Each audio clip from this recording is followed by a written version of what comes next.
Океј, гледайте, денеска ќе зборувам малку на тема вистинска самодоверба, лажна самодоверба.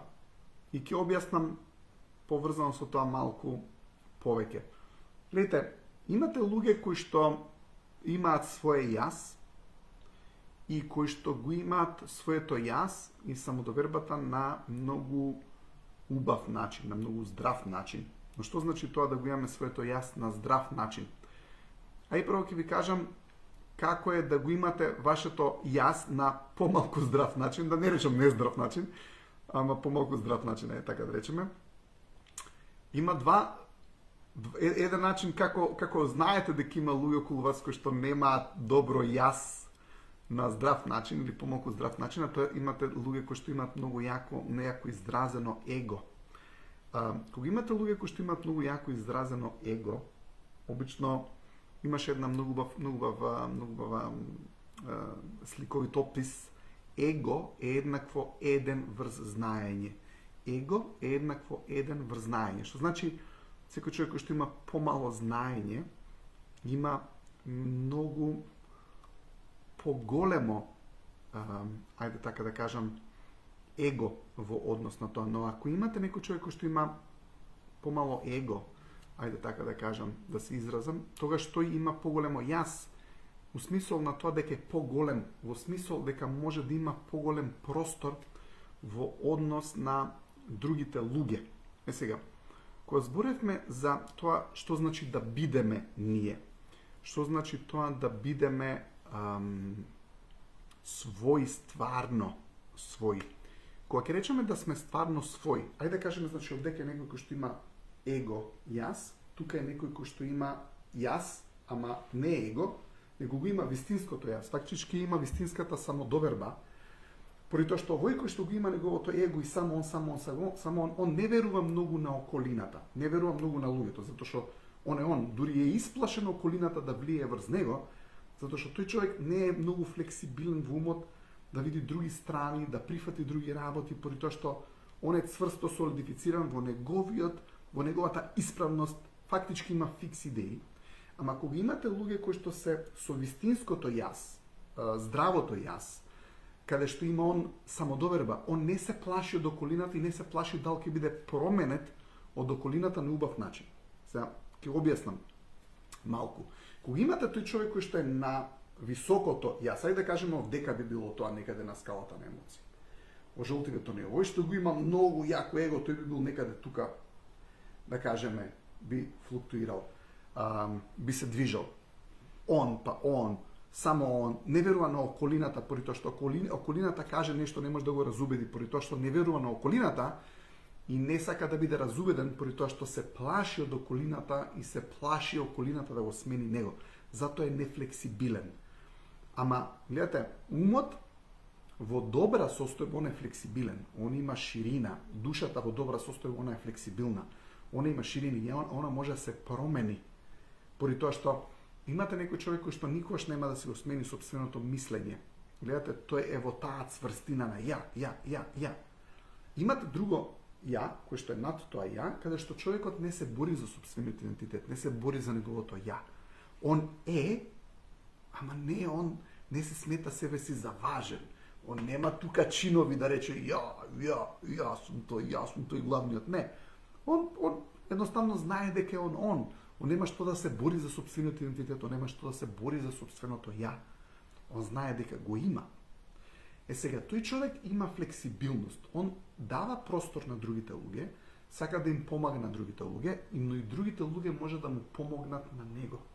Овој кој што го има егото, он може да помага на други луѓе, помалку, ама и многу помалку прифаќа помош од околината, поради тоа што се плаши да не биде сменет, поради тоа што он е секако во конфликт со сопствениот идентитет, гледате, он е во конфликт со себе, он уствари се сомнева во себе, ама неќе тоа да го покаже и на околината, има една крута кора, каде што идеите на околината и на другите луѓе се одбиваат од него. Вие колку и да сакате да комуницирате со тој човек, колку да сакате да му дадете некоја точка на гледиште, тешко ќе ве разбере, поради тоа што он ја има таа цврстина на јас сум управо, поради тоа што во неговиот концепт за опстанок он мора да биде управо, поради тоа што ако не биде управо, он мисли дека не обстанува. Значи го имате овој човек што е тука, каде што го има тоа флексибилно ја, каде што верува во околината, верува на другите луѓе, знае кога нешто е исправно и кога нешто не е исправно и може да го смени сопствениот туп врз база на анализа на податоците кои што ги добива од околината. Овој другиот кој што е егово, кој што фактички има помало знаење и заради тоа не може да добие знаење, поради тоа што го има и има таа крутост на неговото ја, фиксиране у тоа дека он е исправен, тој не може да се смени и обично не се менува, поради тоа што не може да прифати информации, поради тоа што за него промената е проблематична, поради тоа што исплашен како ќе се смени, исплашен на околината да не го смени на полошо, затоа и не и верува на околината. Сега под тој човек, ако околу тој човек што го има таквото его ја, има луѓе кои што па немаат свој ја. Ајде да ви објаснам. Кога имаш некој човек кој што има ја, околу тој човек тие немаат свој ја. Тоа е под нивото на, значи имате ја кој што е тој шампионот, кој што го има неговото ја, не се бори за своето ја, ама не се ни надпреварува со некои луѓе, он препознава добро, има некои битки кои што уопште нема потреба он да ги бие, разбира дека има луѓе што се попаметни од него и прибира информации, разбира дека има луѓе кои што не знаат колку него, ама не се кара со тие луѓе, едноставно ги разбира дека не знаат колку него и он прибира тоа што му треба и тоа што не му треба, но е флексибилен. Овој што е егово, тој е его манијак, тој не може да добие флексибилност и не може да се смени. Сега, под тоа ниво има луѓе кои што го изгубиле своето ја. Зашто? Поради тоа што биле у контакт многу со овие кои што имаат јако его, ја, поради тоа што тој кој што го има тоа чувство на он фактички ги прави другите околу него несигурни, поради тоа што тие не може да влијаат на него. И он ги спушта под ниво на страв, затоа што ако сте виделе кои имате луѓе кои што се на антагонизам, љутина, омраза, у тие емоции, околу тие луѓе имате луѓе кои што се на страв. И луѓе кои што се под ниво на страв, а под нивото на страв е себе понижување, одоброволување. Гледате, тие луѓе немаат своје ја. Што сакам да кажам со луѓе кои што немаат своје ја? Тие немаат сигурност ич. Овој што е со егово, тој има лажна сигурност и самодоверба, затоа што он се форсира да ја има, он многу му е важно да биде подобар, да биде најдобар, да едноставно некој ќе се споредува со другите луѓе и така натаму. Овој што е под него, тој е у апатија, тој е у тага, тој е некоја безнадежност, е отиден и нема своје ја. Сега тој што нема своје ја, на него ќе му дае некој совет, ќе го смени мислењето, па ќе после 20 минути друг ќе му каже нешто спротивно, па и тоа ќе го прифати, па после 25 минути некој друг ќе му каже нешто, па овие другиве две работи што ги прифатил ги пониште, го прифаќа. Трето, тој цело време е као клик-клак непостојан и секогаш собира информации од некои други луѓе поради тоа што е поврзан со некој кој што го толчи, поврзан е со некој кој што го прави нестабилен. Затоа што овој што е, значи имате, пак да се повторам, имате ја, кое што е супер ја, кое што не мора да биде ја. Еве да ви дадам пример, во компании некојаш ќе отидеш, ја работам со многу компании и кога ќе зборите со некој кој што е лидерот или сопственикот, тој нема своје ја. Со него полесно може да се разбереш, тој ти е на услуга, знае дека неговиот бизнис зависи од другите луѓе, зависи од клиентите. Тој не е фиксирано ја. И ќе имаш некој кој што е, не знам, под тоа ниво, назначен е за некоја титула, он, затоа што ништо никогаш не бил у животов, не се изборил за собственото ја, он кога ќе му дадат некој улогу функција, он мисли дека он е газдата пута 3. Он има толку многу чувство дека он е сега кој знае кој, а уствари е некаде пониско во хиерархијата на компанијата, и тој човек што е пониско во хиерархијата на компанијата, кој што појма нема, уствари од животот, и појма нема од бизнисот, и појма нема од услужливост, и појма нема од тоа дека треба да сме на услуга на другите луѓе, тој да не збориш ти со него, он е најважниот, он све знае. Он не те рецка тебе, он ужива од тоа да те спушти, да не ти учини, да не ти помогне. Од такви луѓе страдаат бизнисите, поради тоа што поради такви луѓе бизнисите губат клиенти. И како идеш на ова доброво ја, тоа е уствари на услуга на сите. Тој што е газдата, тој е најуслужливиот кон клиентите. Тој највише сака да им направи, тој највише ќе реши проблеми. Овој долнијав, вау! Тој е у процедура, тој е у бирократија, тој е у... Не бре, он да не ти учини, ако може. Сега тоа е тој цврстиот. И доле имате некои луѓе кои што луѓе се изгубени, поради тоа што биле у контакт со овие кои што имале егоистична самодоверба која што е лажна самодоверба. Ме разбирате? И сега што сакам да кажам? Гледайте, кога имаме ширина и кога имаме знаење, знаењето ја омекнува душата, незнаењето ја укрутува душата. Гледайте, кога ќе разговарате со вистински едуциран човек, сакам да кажам едуциран човек каде што едукацијата му ја облагородила душата на некој човек, ја омекнала душата, каде што човекот стварно сватил. Ме разбирате, поради тоа што ако човекот стварно свати, ако човекот стварно разбере, разбирањето ја омекнува душата. Неразбирањето не ја омекнува душата. Сте виделе дека кога имате мека душа, земете пример со фамилија. Имате татко, мајка, имате сестра, брат, кој е покрутиот, тој не може да разбере зашто е крут. Зашто се ти му даваш некоја реалност, он затоа што нема флексибилноста на душата те разбере, не ја прифаќа твојата комуникација.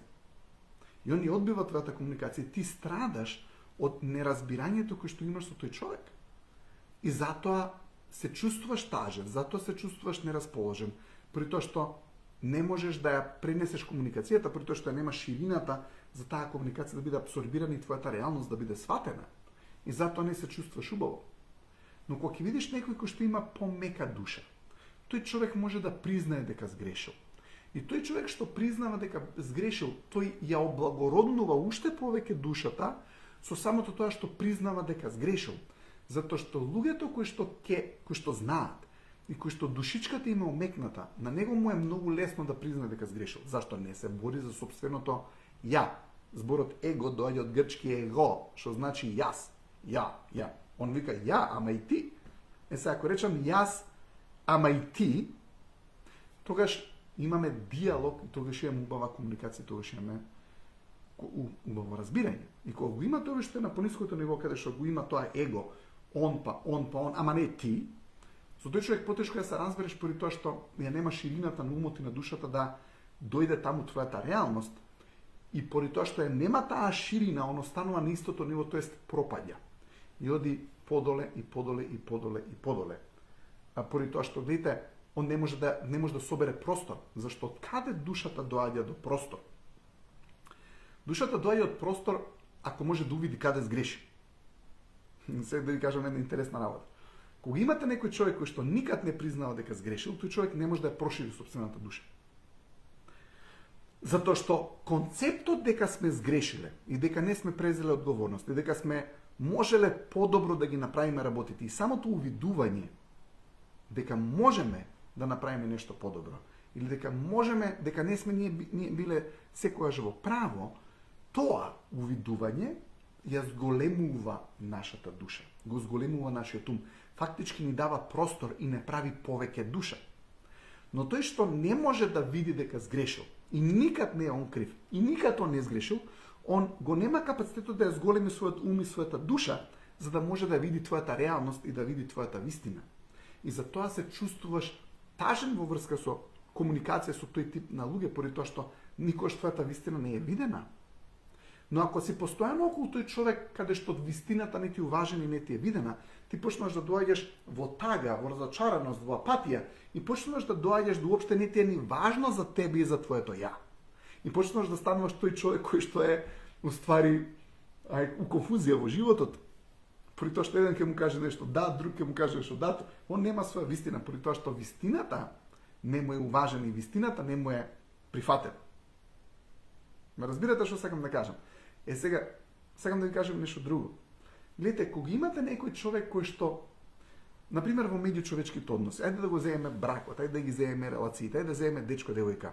Што е убава релација, каде што дечкото со својот идентитет, со својот ум, со својата душа го става вниманието на околината, односно го става вниманието на неговата девојка, ајде да речеме така.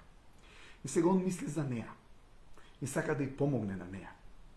И сака да ја помогне она да биде повеќе, и сака да ја помогне она да се чувствува заштитена, и сака да ја помогне она да се чувствува убаво, затоа што вниманието негово е на неа.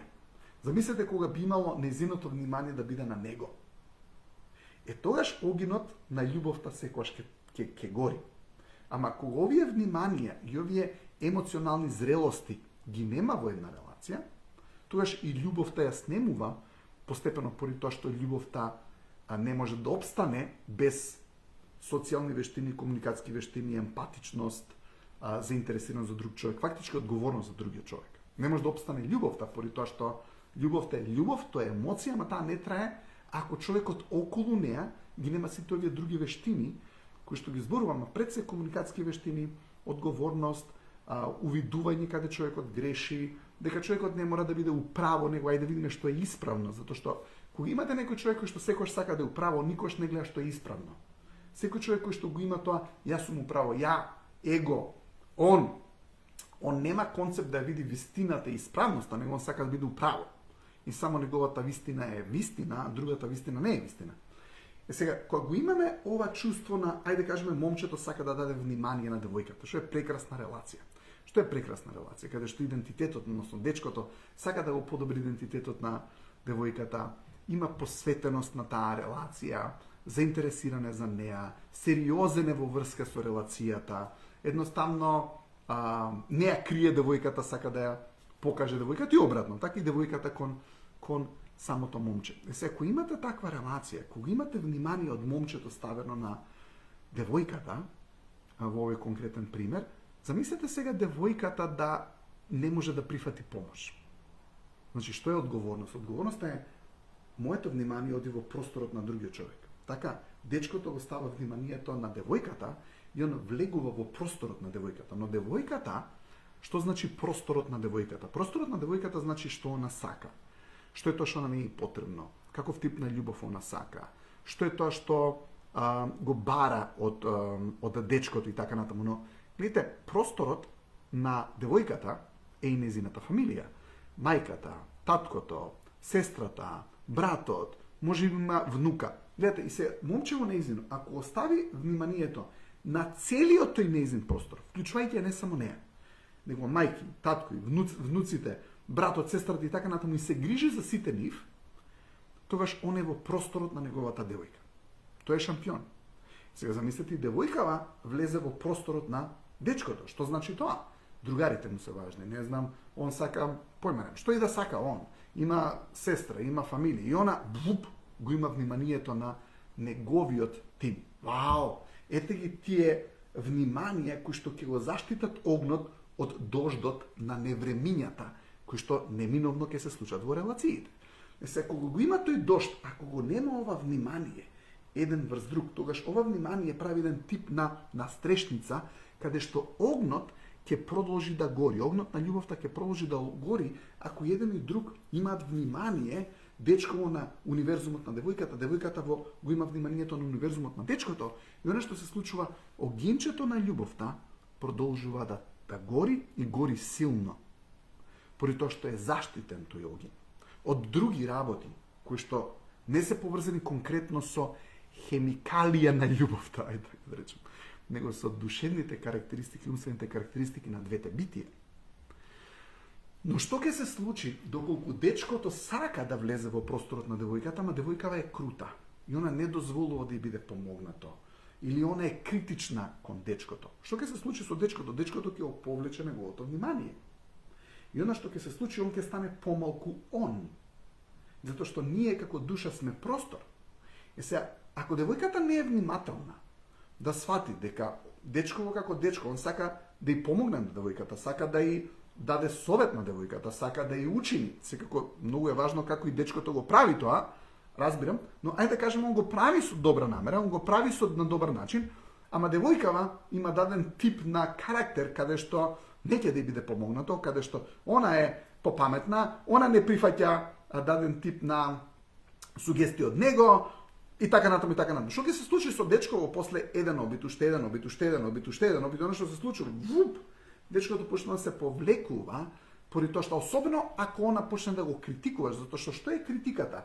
Критиката е напад врз вниманието кое што фактички дечково го дал на неа. И секоја девојката почна да го критикува дечкото, дечкото си го повлекува вниманието од неа, поради тоа што мора да го стави вниманието на себе.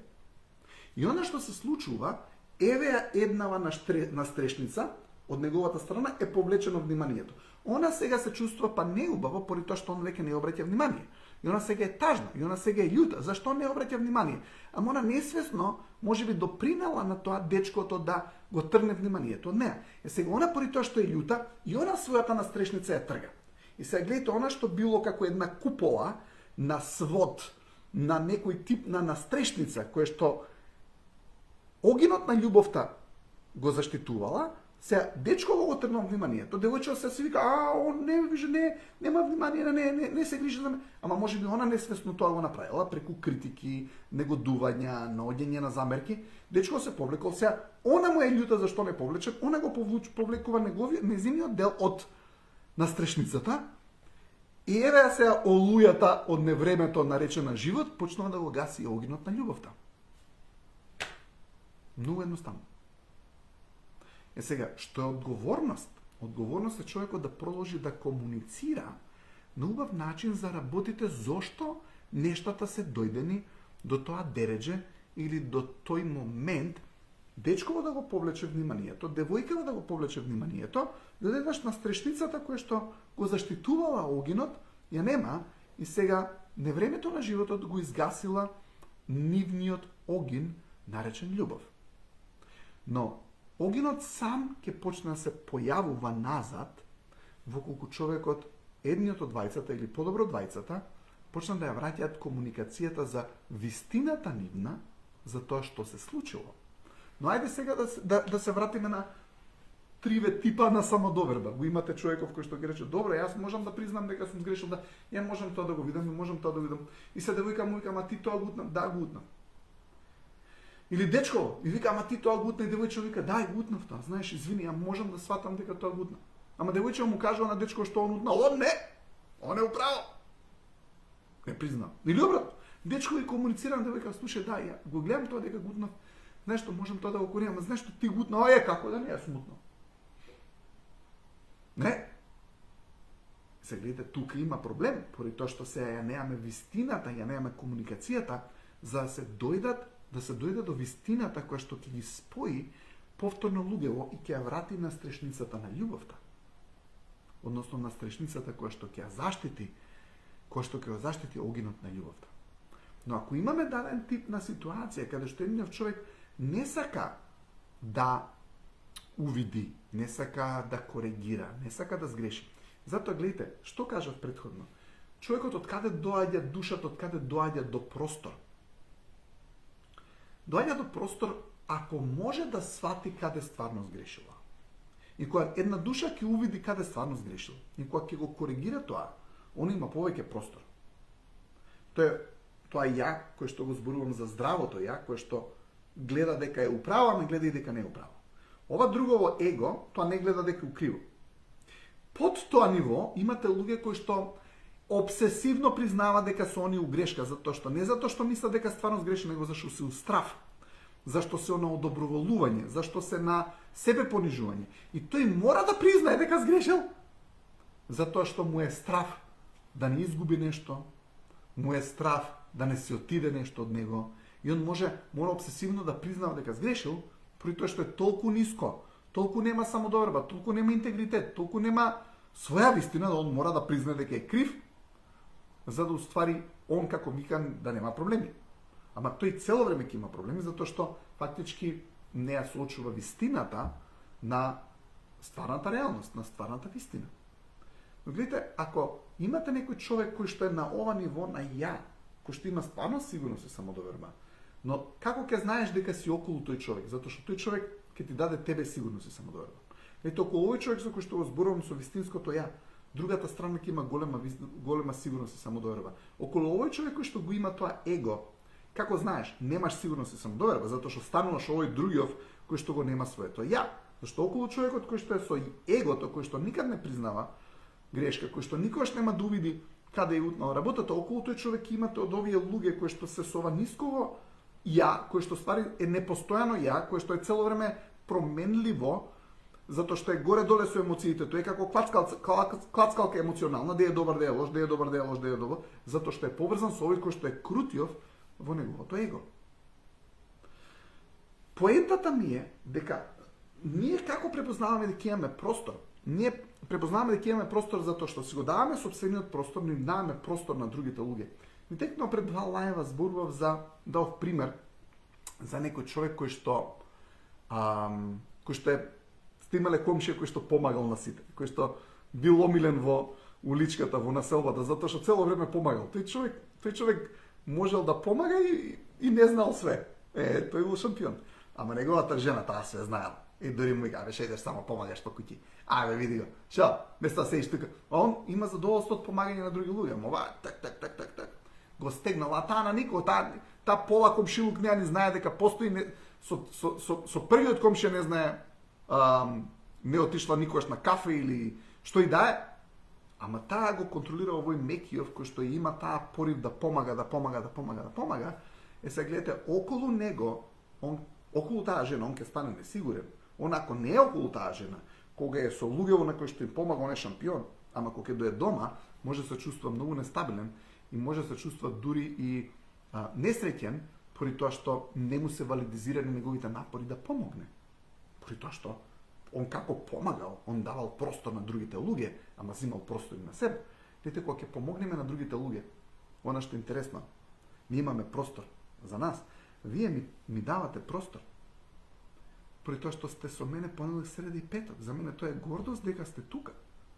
Ја ви давам простор со тоа што ви дадам знаење, вие ми давате простор поради тоа што ми давате шанса да ви дадам знаење. Знаете колку тоа е важно? Да ми дадете шанса да ви дадам знаење? За мене тоа е многу важно. Има еден убав цитат од филозофот Хабард, сакам да го прочитам. Вели, 2 цитата. Една личност е толку жива колку што се добри нејзините намери. И кога нејзините намери се целосно злобни, таа ќе биде целосно мртва. Тоа би бил нејзиниот крај. Видите колку интересно. Една личност е толку жива колку што се добри нејзините намери. И кога нејзините намери се целосно злобни, таа ќе биде целосно мртва. Тоа би било нејзиниот крај. И уште еден цитат. Ако една личност мисли дека може да биде среќна без да ги направи другите околу неа среќни, таа е луда. Ако една личност мисли дека може да биде среќна без да ги направи другите околу неа среќни, таа е луда. Сега, ние од каде добиваме простор? Ние добиваме простор од помошта која што луѓето ни ја дозволуваат да им ја дадеме. Знаењето кое што се обидуваме да го споделиме. Ама овој човек што ви го зборам, кој што го има тоа лажно ја, таа фасада на внатрешна несигурност и себе сомнеш, тој човек све знае. Тој човекот кој што све знае. Ја имав едно видео, едно рилче кој што отиде вирално и кажав бега од човек што све знае. Затоа што гледате, имате луѓе кои што све знаат. Имате луѓе кои што све знаат. Ја дури еднаш многу интересно беше. Ама не сакам да навлегувам, затоа што не сакам да повредам никого, но верувајте ми, има градови низ Македонија каде што и ова сум го видел поише дека е за машката популација важно, односно вистина. Некако жените повише се како да не мора се да знаат. Ние машките како да мораме се да знаеме или некој од нас. Може затоа што тоа не е инструирано во менталитетот, особено на Балканот, но знаете дека има градови низ Македонија кои што сум бил и каде што кога ќе збориш со мажи од тие градови, предоминантно секако не можеш да генерализираш се. Не можеш да го генерализираш сите мажи се исти градовите, не. Ама верувајте ми, низ Македонија има градови каде што маживе све знаат. Дури има населби у Скопје, нема да именувам, каде што имате мажи кои што све знаат. И све знаат. Ако ти нешто му кажеш, не, он знае. Не, он те негира он. Сега, може да си пишете коментар, ако мислите кои се тие градови низ Македонија. Може го имате и вие сличното искуство што го имам ја. Но верувајте ми, има градови низ Македонија, каде што машката популација предоминантно, пак ќе кажам, не можеш да генерализираш, поради тоа што и во тие градови на кои што мислам во моментов, има мажи кои што не знаат све, има многу клиенти мажи од тие градови, како што имам и клиенти од населби што низ Скопје ги мислам, ама во моето искуство, работејќи долго време го работам ова, има конкретни градови низ Македонија, каде што машката популација све знае. Ајде пак да кажам, не може да генерализираме, него многу од нив све знаат. И има населби во Скопје, особено една населба во Скопје, на која што сум убеден дека е така, имате многу често машка популација која што све знае. Се, може би не сте размислувале на оваа тема, ама од мене дека сум сакал да го кажам ово или да се стекнам со тоа знаење, нема да ги именувам градовите и населбени Скопје, но може би вие имате ваше искуство во однос на тоа. Гледате, секој си има своја идеја во однос на кои би можеле тие градови да бидат, кои би можеле тие населби во Скопје да бидат, но интересно е. И сега, зошто човек кој што све знае е потежок човек, поради тоа што не ти дозволува да искриеш простор и релација со тој човек. Гледате, не можеш да имаш релација ако другата страна ти дозволи да влезеш во неговиот простор. Сега, гледате, има луѓе кои што се даден тип на негативци, кај што ја не би дозволил тие да влезат во мојот простор. Ама тие негативци, ултра негативци, не се многу. Но имате луѓе кои што били изгорени од негативни луѓе и сега не дозволуваат на ниеден човек да припари во нивниот ментален и духовен простор. Со други зборови, ја изгубиле вербата во човештвото, вербата во луѓето. И тие луѓе на кои што фактички не можеш да им помогнеш, или луѓе кои што све знаат, едноставно се потешки во релација и комуникација, поради тоа што не можеш да искреираш релација на однос помеѓу тие луѓе. Денеска сакав да зборувам за самодоверба и сигурност. Имате вистинска самодоверба и сигурност, каде што човекот што има вистинска самодоверба и сигурност, тој не ја покажува неговата сигурност и самодоверба, поради тоа што не мисли на тоа. Човекот кој што постојано мисли на сигурност и самодоверба, поради тоа што ја нема, искрено да ви кажам. Зашто некој човек постојано мисли на мора да ме почитуваш, јас сум важен. Тој што цело време сака да го почитуваш и е важен, луѓе тој најмалку почитува други луѓе. Од моје искуство ви кажам. Човек кој што цело време ти да ме почитуваш, ти ова. Сте виделе луѓе на кои што они прават работи на вас? Ником ништо. Ама ти по тоа што он ти го прави тебе ако му го направиш на него. Он ти луд, не ти избори 2 месеца, леле што му направи, леле каков гест направи на мен, леле. А он ти прави пута 5 на тебе, ама затоа што ти го направил на тебе, тоа не релевантно, не битно. Голема работа. Дебе, све си зимаш при душа ти. Ама ти поло тоа да му го кажеш на него. Тој нема да ти избори цел живот. Затоа што, гледате, ја има таа идеја на дека ти му го намалуваш неговиот идентитет, а тоа е само затоа што го нема. Уствари, затоа така реагира. Човек што има огромен идентитет, ти нешто ќе му кажеш, ој, не ти зима здраво за готово, зашто го има многу луѓе. Ама овој кој што го нема, и кој што го има тоа чувство, дека он се бори за сопствениот идентитет и он мора да ја опава, ти мора да го почитуваш за све. Леле, луѓе, тој еден куп работи тебе ќе те направи, никад нема да е проблем што он тебе тоа ти го направил, ама ти малку, 1/3 од он тебе што ти го прави, ти на него да му кажеш да му го направиш, готово е. Пресек. Затоа што гледаш, затоа што го нема идентитетот. И сега, немојте се чудите зошто некои луѓе реагираат како што реагираат, поради тоа што се борат и они имаат внатрешен немир, они имаат внатрешна борба. Тоа е не поврзано со вас, искрено да ви кажам. Тоа е борбата во самите нив. Борба за идентитет. Трауми, минати, што и да имале во нивниот живот, небитно. Она што се случило е дошле да се во битка со самите себе на тема идентитет. Да ви кажам друг пример. Сте гледале, например, бокс меч, и ќе имате некој кој што како паун рипа пред боксот, му се заканува, ќе те здробам, ја тебе ќе те направам ваков, онаков.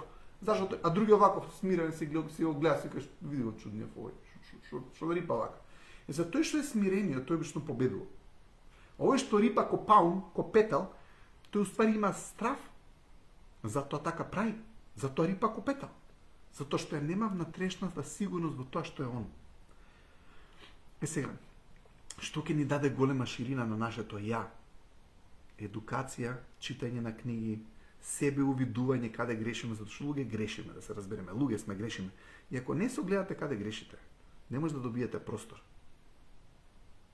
Но, ако има некој околу вас кој што постојано ти каже дека цело време грешиш, и па ја утнаш работата, и па ја утнаш работата, и па ја утнаш работата. Имаше една клиентка еднаш ми каже, дедо и нејзин на бабата цело време била критичарка. Цело време го критикувала дедово и дедово. Ама такој бил добричина како што го објаснав, тој што помага. Само ќе речел, Деме, кај утнавме па работа? Кај изгреши пак? Каде па утнавме работа? Сега, ако имаш цело време неколку тебе, каде што цело време те тера да речеш, абе, каде утнавме работава? Не зимај пат све од него дека е вистина, зашто човек што постојано критикува, тој не е вистината, да знаете. Не може да биде тој вистината. Човек што постојано критикува, тој не е вистината. Човек што не критикува, ама некојаш ќе укаже, тој човек е на пат во вистината. Тој човек има поголема ширина на погледот.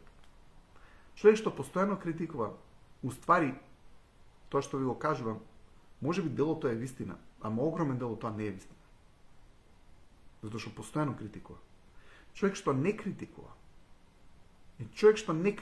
кога ќе ти укаже дека грешиш, тоа земи го дека е најверојатно вистина. Поради тоа што, гледате, човеков има широк спектар да види што е вистина и што не е вистина. И кога имате такви луѓе околу вас, кои што не ве критикуваат, кои што ви даваат простор и некојаш ќе ви укажат на многу убав љубезен начин, земи си во тоа, во твојот универзум, дека може би стварно имаш грешка. Ама и начинот на кој што ти го кажува тоа мора да е убав. Знаете, некојаш ќе има луѓе ќе ми речат, јас сум директно брутална, јас сум искрено брутална. И викам на таа девојка, викам, слушај, добро е да си директна или искрена, ама не е добро да си брутална. Затоа што бруталноста покажува дека немаш емпатија во тоа што ќе го кажеш. Сте приметиле некојаш луѓе? Ако имате некојаш луѓе околу вас кои што ќе кажат нешто што ти е чудно зашто го кажал, се ти може го мислиш истото за некоја особа, ама не го кажеш. Затоа што гледате, ти не го кажеш тоа. Поради тоа што не ćeš да ги повредиш чувствата на тој. Друга особа, све си плеска. И за тие гледаш и викаш, и она е горда дека не е лицемер. Леле луѓе, тоа не е лицемер, нема емпатија. Не дека не е лицемер, тоа нема емпатија. Затоа што иначе и ти би кажал нешто, ама ти гледаш и си викаш, да, ова не е вака, ама нема да го кажам. Или ќе го кажам, ќе го спакувам на убав начин. Не, другиот нема спакувањето, какво спакување. Ете, на некој човек кој ќе му фрли жежо компиро, не може да го јаде, ти мора да го издуваш. Ако е жежо компир, он ќе го фрли. Ама ако му го издуваш, му направиш компир салат, он ќе ја јаде. Ако му даеш сув пандишпан, нема никој да јаде. Ама пандишпанов стави му 3 млека, различни, не знам, карамел, крем од озгоре. Абе, 3 лече, кој не ќе да јаде? Сега, и у животот е така. Овие кои што се во тоа високото ја, он го има и таа емоционална интелигенција каде што ќе го спакува нештото, за не те повреди, затоа што има ширината. И во таа ширина е и твојата душа. А кај овој кој што е егоистов, во неговата ширина зашто ја нема, не е твојата душа. Затоа што он е сепариран од тебе. Зашто он е сепариран од тебе и не те чувствува тебе. Не сочувствува со тебе. Ја нема конекцијата со твојата душа. Затоа што нема ширината во просторот. Океј, и овие што се доле, во тоа ниско ја кое што го нема, ти имаат емпатија.